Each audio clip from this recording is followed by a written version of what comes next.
Now, this is a very moving memoir. You've written two previously, but this one really outlines the loss, the tragedy, the relationships that have all been put in jeopardy by problems with mental health over the years. Why did you want to write this particular book now?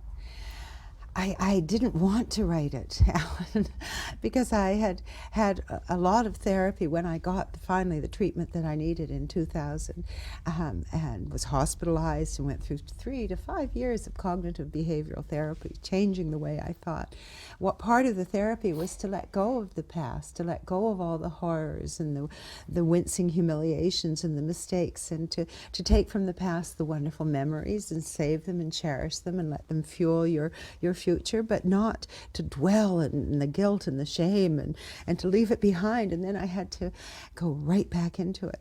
But the reason I did was because for two reasons, Alan. The first one was that suicide is with people with suffering from bipolar disorder, as I do, we are the highest rate of suicide. Well, you say that this book is a dire warning. It's a cautionary tale. It's not, I'm not proud of many of the things that I have to talk about in this book, of behaviors that I had, of the ways I acted out of my imbalanced mind, my unquiet mind. But the truth is that I was suffering from a chemical imbalance. I was ahead of my times. Because in 1973, when we first, Pierre and I first sought psychiatric help, the help wasn't there. And then the mania came and I started acting out and my anger started just pouring out of me. One of my doctors said that depression perhaps is suppressed rage. It's not having a voice. It's feeling yourself imprisoned and trapped, maybe in your marriage, maybe in your... I thought 24 Sussex was the crown jewel of the federal penitentiary system. I thought it was a prison. I want to get into all of what the history that is part of this book. But right now, I mean, yes. You're 62, grandma. Happily. Living in Montreal, yes, close to your children. Yes, How indeed. are you? I'm so well, thank you.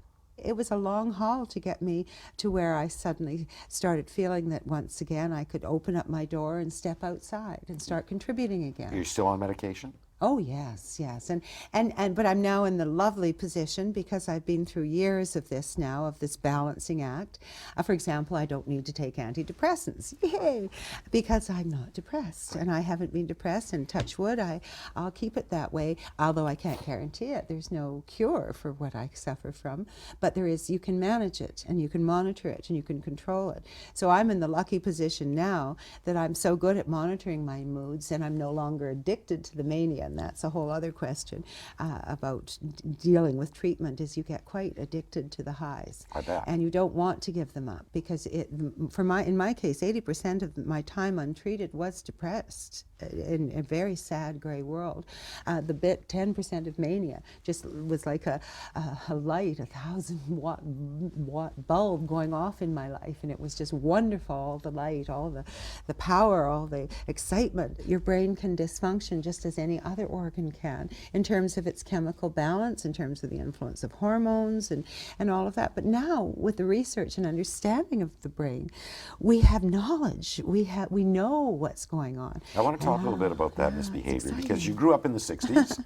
Yeah, it's such a hippie flower child. You know, it went to university, went to Morocco. You know, you say you took to pot like ducks took to water. Now, there's research now, though, that so shows dangerous. that marijuana can trigger absolutely. mania. Oh, absolutely. Was there evidence at this particular point in time that you were having problems with mental illness around university when in your late 60s? No, I think that it really is hard to diagnose bipolar too much earlier than when sort of some maturity starts coming into the adolescent. So it's late teens, because you're going to look back at patterns of behavior, because there isn't a blood test and there isn't a test to determine whether your chemicals are imbalanced. There always was an enthusiasm and an excitement in me. There always has been.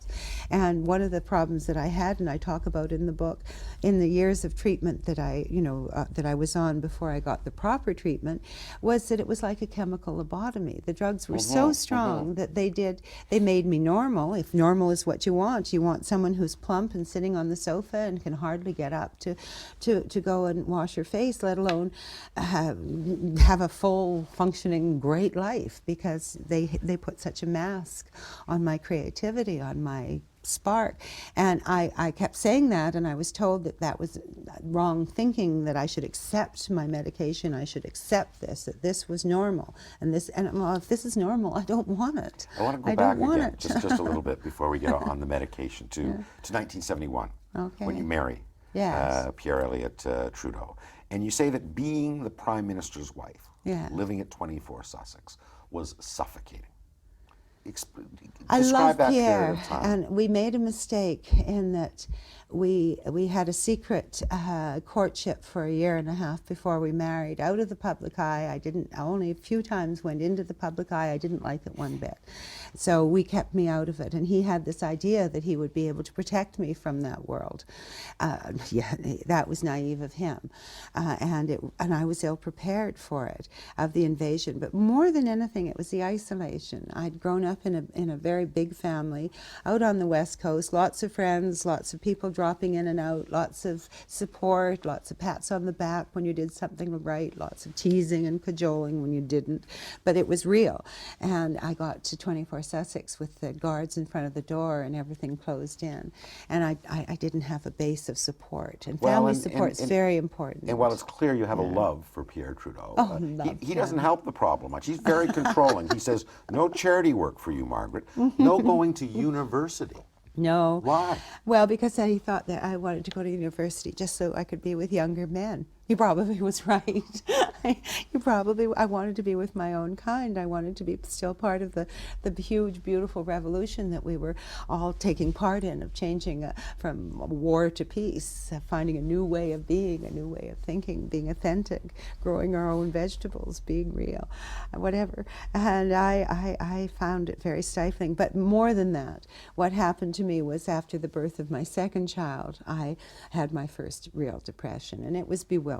It really was, to both of us. It was just, the light just went out in me. I didn't want to be with my babies, and for me not to want to be with my babies, and I was living a fairy tale, as you remember. I mean, it was all so wonderful, supposedly. This is around the 1974 election now. Yes. Now, Sasha was born in 70. And well, tell me about the treatment right there, because you say they tell you you have the baby blues. They don't tell you have bipolar disorder. No. And then the mania sort of surges in, and then that's over, and you're left in this huge depression thinking, what did I do?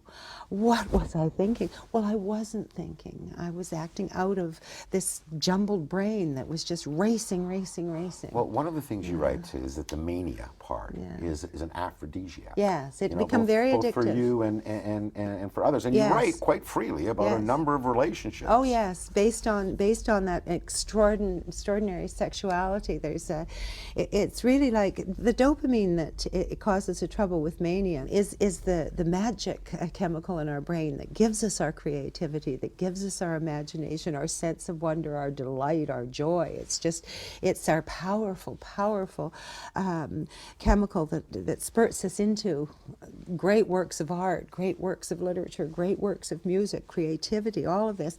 But too much of it, what you suffer in mania, impairs all that genius or whatever it is, and makes your choices bad, makes your judgment wrong. Now, a number of the relationships you have in this period of time, when you're experiencing this mania, are flings. But you reveal something in this book that I certainly didn't know anything about, is that you had a very deep relationship with Ted Kennedy. You felt you were in love with him in this period of time. He was my knight in shining armor. Yeah, he was going to help you. He was sympathetic. He was, and you know how he helped me? He got me into hospital, and unfortunately it was the wrong hospital, the wrong times, the wrong setting, the wrong doctors, but his concern was very compassionate and very warm-hearted towards me.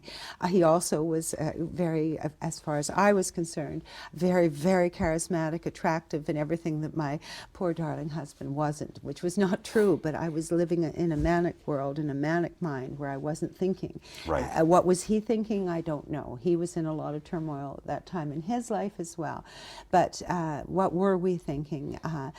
It was just another example, using that story as another example of how you can just fracture what is all the best in your life, your beautiful relationship with your husband, your relationship with your children. This book You can talks about fracture it, and compulsively and instantly. The worst way you could fracture it, of course, would be to commit suicide. Right. And so many do. Compulsively. They're tired of the roller coaster. They're tired of letting people down. And we do let people down when we're mentally ill and untreated. There's no question. short of that. Yeah. On your 6th anniversary, you say you decide marriage is over, and you begin travels, including to New York, and you leave your 3 children. Well, we tried to just have me leave being the wife of the Prime Minister. Right. That didn't work because of the scandal with the Rolling Stones. It just wasn't going to work I couldn't have a private marriage with Pierre Trudeau. That wasn't going to be possible. I was still going to be part of his world, which I couldn't live in.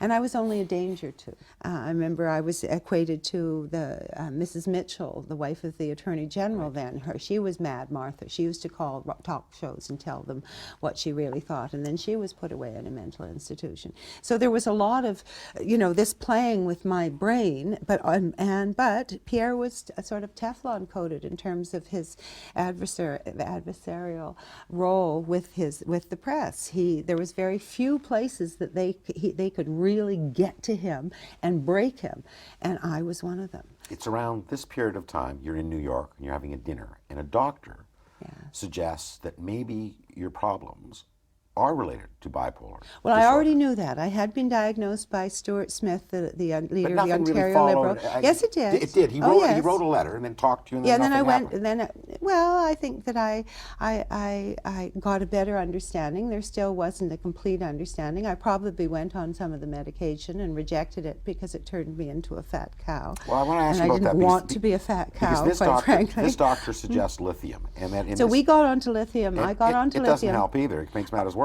Well, because it wasn't properly controlled. Right. Now, lithium is the gold standard. For one reason, it's cheap. It's a salt. It's not a pharmaceutical. It's a natural salt. So it's cheap. And it seems to have worked. They know not why. It seems to work to balance moods. And new studies show not only does long-term lithium use maintain your good mental balance, it heals. It prevents future episodes of either mania or depression, that's new information coming out. So it's very exciting. However, I wasn't put on the right dose, and I wasn't carefully monitored. And it so wreaks what I havoc did with your weight as well. And it slows down your metabolism. All the psychotropic drugs do. All the drugs you take for your brain health one of the side effects will be weight gain because they will slow down your metabolism. And I say my weight is bipolar. When I'm depressed, I'm a plump little pigeon, and when I'm manic, I'm as skinny as they come, because your metabolism. You would literally fluctuate all over. all over. And your metabolism does that. Your hormones do that as well. But again, you're left to your own devices to try to figure all of this out. I know. And like so many people, I would self-medicate. I didn't use, I sort of say, well, if I had my druthers of whether I was going to be an alcoholic or a pothead, I'd rather be a pothead. But why do I have to be either? Right. Why am I self-medicating? Why am I trying to escape myself? What's wrong with me, just au naturel, as a beautiful human being, that I have to escape one way or the other? And so, but that's what we do. We try and fix ourselves. And it's a lonely battle until you hand it over to someone who really knows how to help you get on the right path and think in the correct way, and where your actions are following logical thought, rational thought, rather than impulsive and mad thoughts. You remarry, you have 2 more children, beautiful and children. then for a period Very of time, happy life. everything is really Balance, good. no drugs, no, just balance, good life, ordinary, wonderful, lovely. I got to stay at home with my babies. I got to run a beautiful little home, friends, family, lots of fun, lots of outdoor play, lots of laughter in our family, happiness, and that went very well for about 10 years. But it doesn't last. No. In 1998, you're in institutionalized. After some years of switching between mania and depression, and trying to be corrected by a local doctor in the country who was giving me Prozac, which was wonderful. In 1985, Prozac gave the biggest relief to millions of people because it brings you out of depression. And if you can get out of depression, that's the first step. Then you have to figure out why were you in depression and how do you change your life and how do you keep yourself out of it again. It doesn't just stop with the pill. I thought it just stopped with the pill. I didn't realize the work I had to do in order to get really better. And that's when it all started. In the Vancouver Psychiatric Hospital, you are straitjacketed. Oh, well, I'm put into a padded cell. I was pretty angry. And you say this is the most humiliating episode That was the in your most, life. well, of course it is. I think for everyone to be imprisoned and when you feel you're innocent, in my mad mind I felt I was innocent and I didn't deserve to be punished in the way I was. And that's the way I was looking at it. It was defeat, humiliation, and punishment. I think you say it was like One Flew Over the Cuckoo's Nest. It wasn't, I 2 months. wasn't looking at it as how I looked at it the next time I was put into hospital 2 years later and was given the help that I really needed. But I opened my heart and I quieted down and accepted what they were doing. And I considered the bed that I had in the hospital in Ottawa a gift to me, a safe place where I could heal, a quiet refuge out of the storm. And it had been too big a storm for me to weather. I couldn't weather it anymore. The death of my son, the death of my husband had just reduced me to a non-functioning human being. Well, I want to, I before could we hardly get, breathe. before you get to 2000 and the Yeah. acceptance of your Yes. mental illness, I want to talk about those two sad events. I mean, Michelle dies in 1998, and you write very movingly that neither you nor Pierre really wanted to even live anymore. You say that he died of a broken heart. He did. He lost his spirit. He lost his will to fight for his own life. He felt so heartbroken. And I was too. I was traumatized. I was bruised to the soul, and I didn't know how to get up from this one. I didn't know how. It's a natural part of life at the end of your life, but when accidental, horrible death happens, we're all numbed to it and shocked by it, and the sympathy, and there is no way to express sympathy because, quite frankly, the pain that I felt, I didn't want anybody else to even share. I didn't want to burden them with it because it's the worst pain. And how can you love your children if you're waiting for that pain to come? I didn't know. So I isolated myself, and that's what often people will do when they're very, very sad and overwhelmed. And as if that wasn't enough, then you lose Pierre. He's diagnosed with prostate cancer. He refuses treatment. Yeah. And shortly thereafter, you have a breakdown in 2000. Oh, What no, happened? I didn't have a breakdown. I was having a breakdown for years. In this particular instance, there is an intervention by your I doctor finally, and your son who comes to your house. I had finally got to the point, Alan, where I could no longer, I didn't have what's called anorexia nervosa, but I no longer could swallow food. I could no longer look, I'd open up my cupboards, which were getting barer and barer because I was so isolated I couldn't go out even to shop. And I couldn't imagine what this food, how I could get it into me, how I could swallow it. And it was a very passive way of exiting life by just stopping eating. But it was not just eating, it was functioning, it was taking care of myself, it was almost down to breathing. But it reaches ahead with the intervention of Sasha. I and was your able doctor. to get, I had fooled most of the people in my life that I was okay because I'd had very good acting classes while I was down in New York City, and I'd learned how to put on a very good mask, and I fooled most of the people. I couldn't fool all of the people. I couldn't fool one of my best friends who had a heart of gold and would not believe that I wasn't in trouble and needed help, even though I tried to push everyone away. She got my son in, we got the doctor in. I still ended up in this awful story I have to tell about this episode in my life. I still ended up being taken to the hospital, as most people who are in severe mental crisis are, by the police. Because you try to run away, you try to escape. After my experience in Vancouver in the mental institution, there was no way I was going back. I was so filled with fear. But contrary to what had happened in the fear. past, this time, unlike other times when you've been put in a hospital, you say that you chose to choose sanity. Yes. What was different? What was happening this time that made you come to a conclusion that you had to come to grips with mental illness? Well, first of all, my physical state. I was 30 pounds underweight from my healthy weight. So not only was my body malnourished, my brain was malnourished. And the two go together. You can malnourish your brain as much as your other organs. So my physicalness was really compromised. And I couldn't keep living that way. If I couldn't learn to swallow food, I wouldn't live much more than another couple of weeks. That was put in front of me by the physical part of it. And the mental part of it, what happened when you're given 3 days of commitment, which is how it starts off, 72 hours, where I was committed. I had no choice. Right. I was there. I was under constant observation 24 hours. Somebody watched me. They watched me while I was asleep. They watched me while I was awake. They watched me. But at the same time, very powerful drugs were coming into my brain and calming it down and giving me peace, finally, from the raging mania that had been suffering, where nothing was connecting, my brain was firing, so misfiring that nothing was coming through properly. So then it was just the compassion that I felt in the doctor that I hadn't seen, for example, in the doctor that I had such trouble with in Vancouver. He was a different person entirely. I trusted him, but ultimately it had to come from inside me. And I don't know where I found that spirit, that courage, that act that made me say, I want to live and I want help and I'll do anything that you suggest. Let's go. And so it took almost 5 years for me to What went get on in there. that 5-year period?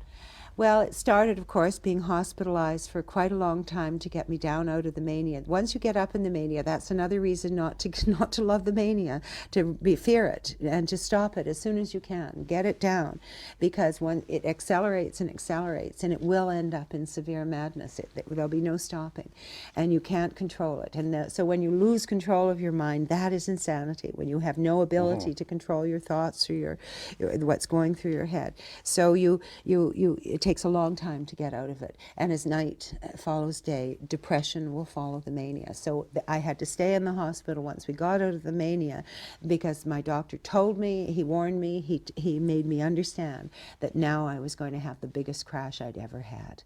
Because first of all, I wasn't going to have any way out of it.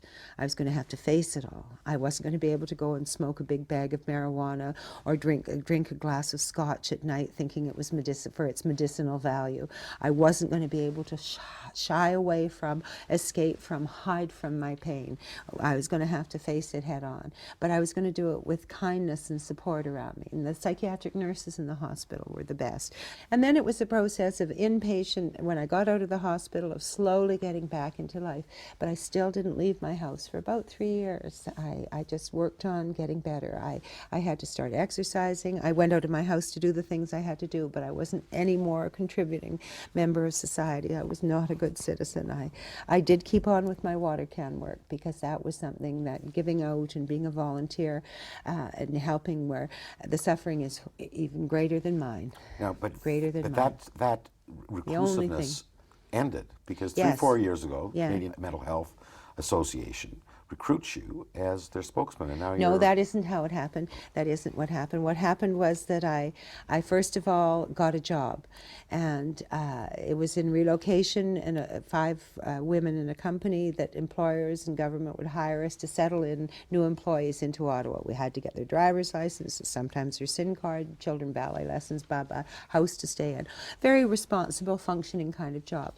It was the best thing I could have done. I only got $11 an hour take home, but every day I got to go to work. I had colleagues. I had to clean up my act. I had to dress properly. I got to talk to people from all walks of life and find out how they live their lives. That gave me hope. But once you have purpose, once you can get back into being a contributing, functioning person, then everything gets better, because you no longer feel on the sidelines looking in. And that's the way I'd felt for so long, just looking in, on the outside looking in. And that's what happens when you're mentally ill, is you get isolated and pushed to the edges. I'd like to see the opposite happen, what happened to me. You get pulled in with warmth and help and support and encouragement so that you too can be part of the whole deal, not on the outside looking in. Work was important, but then one thing led to the other, and it was gratitude that started me doing the advocacy, because I went to the hospital where I had been treated so well and had recovered about 5 years later. They were building a new hospital. I asked what I could do, thinking they'd let me be on the committee for the gala, for decorations or ticket sales. No, they asked me to be an advocate for mental health and to start speaking out about my experience so that other people would know they're not alone and that there is help and there is hope. For the last 3 or 4 years, you've served as an advocate for mental health, stumping the country. Yes. What advice do you give people who are living with mental health issues? The first thing is, of course, you have to accept the problem, and then that's 50% of the recovery is accepting that you have a problem that has to be dealt with, not hiding it, not pretending it isn't existing. But remember that you're a mentally ill person, so your mind is not thinking clearly. You're not yet recovered. You don't yet have the tools. So what you have to do, the most important thing you have to do is assign someone in your inner circle to be your advocate. Well, I want to stop you there, because this, again, I think is something that a lot of people don't fully appreciate until they're told, and then it's so obvious. It's so obvious. Is that someone who is having mental health issues is going to have a terribly difficult time to navigate the healthcare system. Well, it's a by maze. themselves. It's a maze for anybody with a healthy functioning brain. Yes. But someone whose brain is dysfunctioning at the time, no. So what I had one of my sisters, and I had another friend as well who did it for me, and just keeping me informed and encouraging, and my daughter did that for me so much, even though she was only a teenager, of just encouraging me for the baby steps I was making, because it isn't going to be a quick overnight recovery. But by being informed, by getting the help, by being compliant with your medication, by understanding your moods, by validating your emotions. How wonderful to have a full range of healthy emotions.